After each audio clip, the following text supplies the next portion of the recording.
प्रकरण चौथं, गुणाकार व भागाकार. सुरुवात करूया गुणाकारापासून.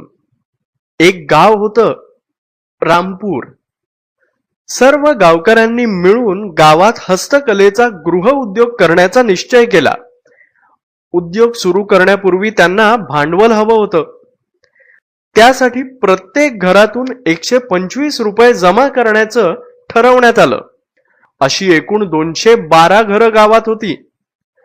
मग भांडवलासाठी किती रक्कम जमली असेल बरं?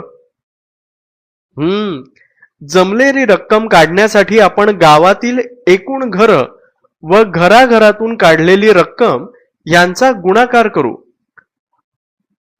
म्हणजेच 212 गुणिले 125. सगळ्यात आधी 212 ला 5 ने गुणू. 5 दुणे 10. शून्य लिहू, हातचा 1 घेऊ. 5 एके 5 अधिक 1 6. 5 दुणे 10. 1060 अधिक 212 ला आता 20 ने गुणू.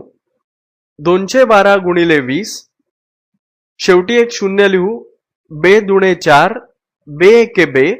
बे दुणे 4 म्हणजे 4240 अधिक आता 212 ला 100 ने गुणू. 212 गुणिले 100. शेवटी 2 शून्य लिहू. 212 गुणिले 1 बरोबर 212 म्हणून 21200.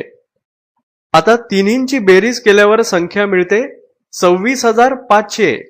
म्हणजेच गावातील एकूण जमलेलं भांडवल 26500 रुपये आहे.